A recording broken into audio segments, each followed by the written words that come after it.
Morning, Facebook friends. Scott here. I hope you're doing absolutely great. Huck and I have been out for a run this morning, and we're just relaxing a little bit in the yard. And I just wanted to share with you something that God brought to my mind as I was running. It's about a mile into the run, and I've had a lot of personal things on my mind lately. We were going through some pretty deep waters here with one of our family members that we'll share a little bit later. But to God be the glory. We certainly hope that we'll be able to say that. In fact, we hope we have the confidence to say that regardless of what happens.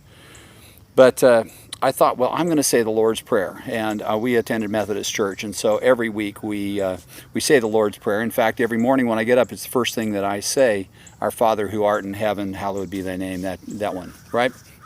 And I thought, well, I'm just running along, and Huck is on his leash in front of me, and he's sniffing, and we're just clocking along. I'm not very fast. I was a little faster than usual, but I was running maybe 10:30s or something like that.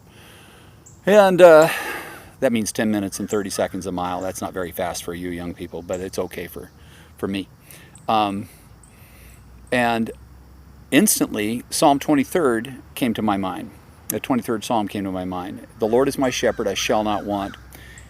He leads me by still waters. He causes me to lay down in green pastures. And I thought, oh, that's interesting. I wanted to say, I had the intent of saying the Lord's Prayer, and I came up with Psalm 23. And God says to me, this is me talking right now. This is me. Listen.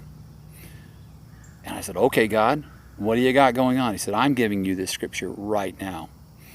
And I'm like, okay. The Lord is my shepherd, I shall not want. He blah, blah, blah, blah, blah. And I'm thinking, okay, so if I trust you, God, that you're my shepherd, then I won't want for anything. And he says, son, that's not what I'm talking to you about this morning. He says, the fact that you shall not want is not a suggestion this morning. It is a command. You shall not want. You want to want. You want to come to me and say, oh God, oh God, oh God, give me what I want. But instead, I'm commanding you not to want. And I said, well, God, why is that? Why is that? Because I'm such a goal-driven person. I'm a vision and goal and plan and lay it out on Gantt charts and checklists and that kind of stuff. He says, I know that, I know that, I know that.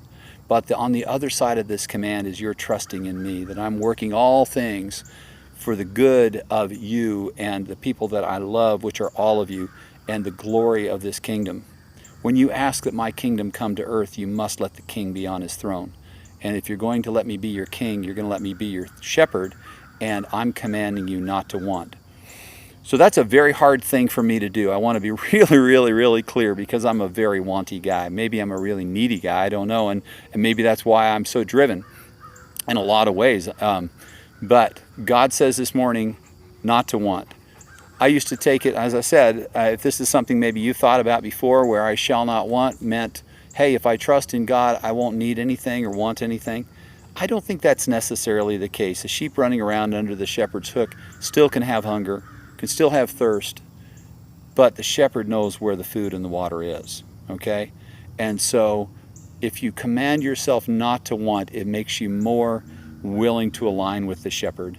It makes you follow what he has. And if you believe that God has your best interest in the best interest of the people that you love at heart, then follow that command.